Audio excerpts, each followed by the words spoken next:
back to Wind Down with Lee. Y'all know how we do it. We get straight to it. As y'all saw from the thumbnail, we're going to get into a New Year's Eve glam look. This is the cut crease eye that we are going to do. This is just going to be the eye tutorial. So it's not going to be the full tutorial. It's just going to be about the cut crease today. Now, if you have somewhere to go tonight, then this is going to be a good video for you to watch. I want y'all to see top of my eyelashes. Baby, they got little studs and diamonds on them. But anywho, that's neither here nor there. All right, y'all, let's get into the video. So as you can see, I've already done my left eye, but I've primed my right eye, and I've used the Tarte Shape Tape in the shade Deep Honey, and I've used the Laura Mercier translucent powder to go ahead and base it to get myself ready and primed for my transition colors and all of those good things. Now these little pads I'm using just in case I have any fallout, and I'm using this so that I can get me that crisp line like I have right here when I get ready to do my eyeshadow, because this is a glam look, honey, and I want to just step my game up. We want to make it all, you know, like I did order these off of Amazon. They come in like a million. I will try to link it below. Let's get into the products that we're going to actually use today. I'm going to be using my Candy Ladies Cosmetics Box of Chocolate palette. I'm going to be using 4 colors out of this palette. My main colors, of course, is licorice, chocolate, butterscotch. Come on, camera, focus for me. Butterscotch and caramel. I love this palette. I use it pretty much on every eye makeup look that I use, because I use the licorice out of it to basically go over my eyeliner, because I like a matte eyeliner look. The brush that I'm going to be using today is the Morphe 506 brush. I'm using this brush because I just want full control of the look. I want to make sure that my colors are being placed exactly where they are. I do have my 2-sided mirror right here with me so that I can look on the 10 times size so that I can get very close to make sure that my blend looks very good. But I also have my smaller mirror here so that I won't get in you guys' way when you're trying to see what it is that I'm actually doing. If I do, I apologize, because sometimes I get all up in it, and you know, it is what it is. But enough talk, let's get into the video.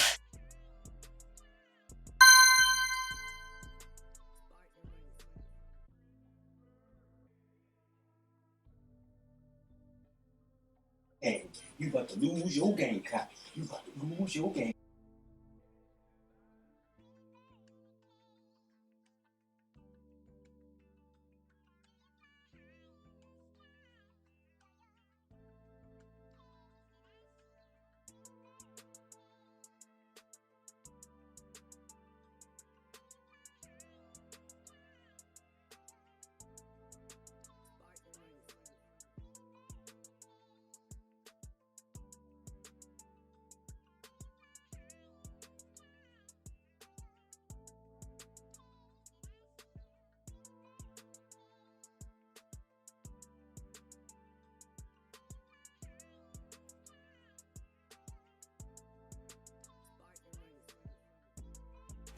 Okay, so now is the important part, the cut crease. I'm going to be using the P. Louise base in the shade number 2 to go ahead and cut my crease, and then I have the MAC 242 brush. But basically all you need is just a base, a white base or a nearly white base, and then a flat brush. Just make sure that it's pretty flat, okay? You don't have to go out and get anything special in order to create your cut crease. So the products that you're going to see me use, let me tell you now, because I may grab them and forget. I'm going to be using the white gold from GOALis. Yep. Then I have Glitter Glamour. This is just from the hair store. That's just some silver glitter. Okay. And I'll be using the same colors from the Candy Lady Cosmetics palette to build up that transition from the outer corner to the inner corner. Starting with my P. Louise base and my 242 brush and my little small mirror. I'm going to try to make sure I stay in focus for this one, guys. It's my first stroke right down the middle, center mass. And then I look up and around to make sure I'm in the right spot. And then I'll do that. If it doesn't go higher, then I'll just keep going in towards the center of my eye. I'm not making a perfect line. I'm just putting product there. Basically, I'm just trying to make sure that my cut crease is in the right area. So if I was to roll my eyes and stump my feet, you know, then that's where my cut crease would be. Now the thing is, I do want to make sure that it matches with my other eye. So at the same time, as I'm building it up, I'm looking at my other eye as well, okay? This takes a steady hand, but I do take small strokes. I try to build up the line that goes around here in small strokes, okay?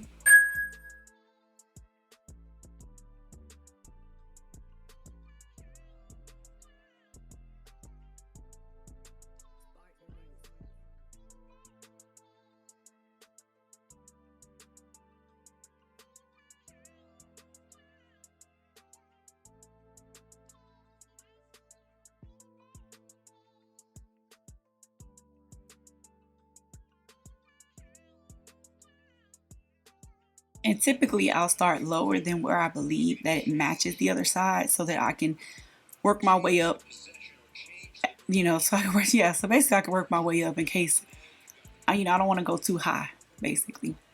Okay, so I'm looking at myself in my mirror further away, and I feel like I just need to put some more out here.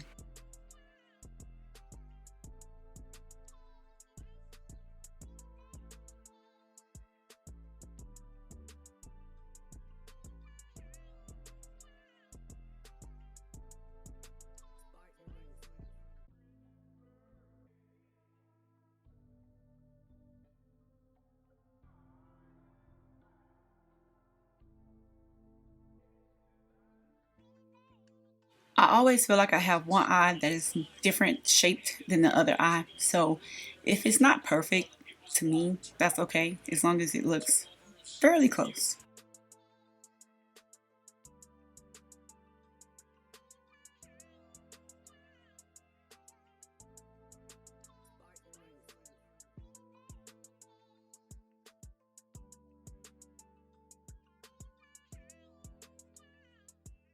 Yeah, I think that's what it was. Okay, there we go.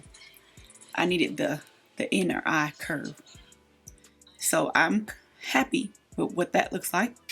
So now I'm going to start on the outer corner to the inner corner with my blend. Started with the darkest color first and then go in with the lighter color.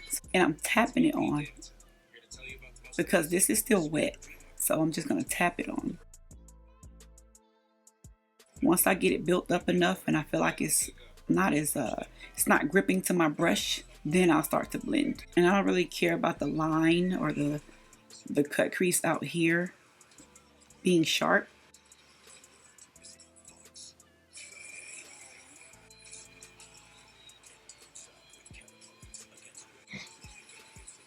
Now I'm going to go into the next color, which is chocolate. And I'm putting it right on top, blending it right in because I want it to transition to that color. So it's in and it's out. It's in and it's out. It's the next color up. And as I move forward, the less and less I go above the cut crease. So the more and more the cut crease becomes important. The more and more I want to keep my cut crease line. If that makes sense. And then you'll have to play a little bit back and forth because you'll lose some color. So I lost some of the black. Just go back in and add some more.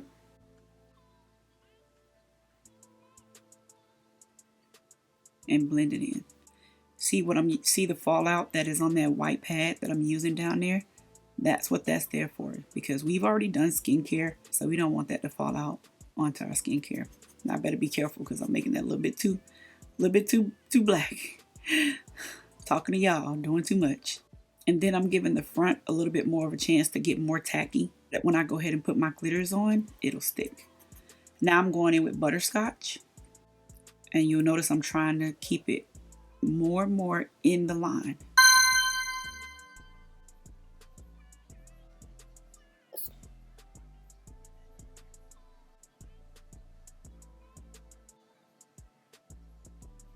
And you pay attention to your eye shape and how you want it to look. So you be very particular about where your colors are transitioning to.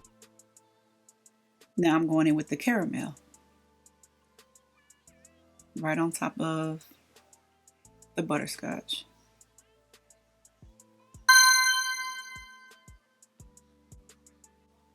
And honestly, this is a pretty combination without having to, and I can do this entire combination and add the white to it. Oh God, I love it. It's so pretty. Okay. Now I'm gonna take my white gold and I'm gonna go in with that. I have a different brush. This is just a collar brush It's just a dense brush because I just like to place this on with this. No blending, just placing this where I want it. Trying my best to keep it because this brush is so huge. Keeping it in the cut crease. Stamping it on right there. There we go. That's a good term for it.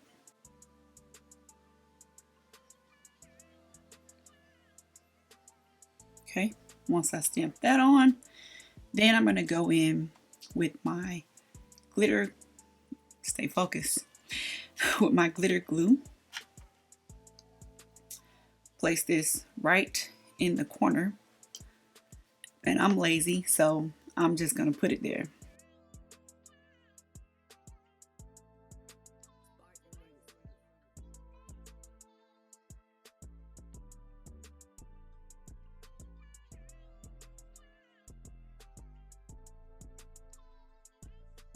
And then I'll take a different brush, a little small shorty brush, and it's a C-curve eyeshadow brush. It's just a basic brush, but it picks up the glitter really, really good, which is crazy because I do have a brush that is specifically for glitter. It is a silicone brush, and then I just place the glitter right there on top of the glitter glue.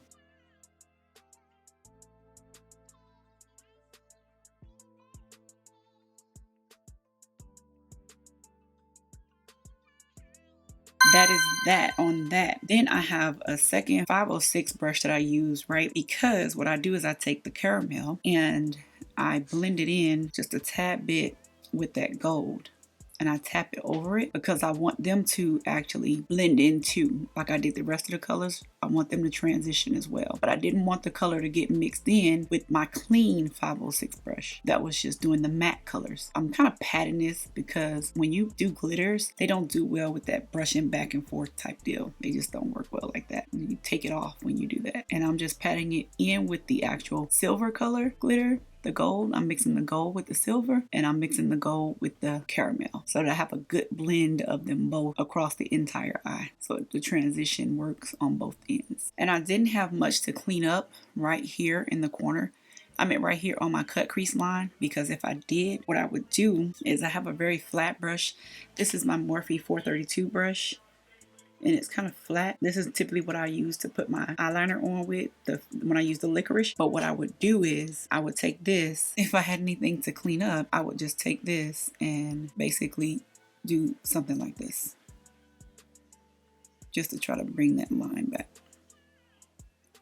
Keep the line crisp. I will put whatever, basically the black, that's the base color up under there. And that's the base color that's closest to the cut crease, so I would clean it up by using the black if I want to make it really sharp, really crisp. And then that's that for the cut crease. So any of the fallout that's down here, it will be taken care of when I get ready to take it off. Any of the glitter, if I have any glitter fallout, I just take a piece of tape and then I put it on my face and I pull it off because I don't want to use makeup remover because I don't want to take off my skincare. And the tape has been working just fine. It doesn't hurt my face. It's soft tape. It worked just fine. I got everything off from this side. My skincare is still there. Skin's still nice and soft. And I think that's pretty much it, you guys, for the cut crease. So I hope that at least trying to cut crease will be something on your New Year's bucket list. I will finish this look and then I will come back and show you the final voila. All right, y'all, so this is the final look. This is it. I thought about changing my shirt and throwing on some other stuff, but I'm comfortable. I'm in. This will be my New Year's. This is how I'll bring in my New Year's with my family. We're going to do our matching PJs, and that's just how we're going to do it for our New Year's. So I hope you enjoy your New Year's. Be safe, have fun, but be safe. Let me know what you think about the look, and I will see you in the next video. Bye.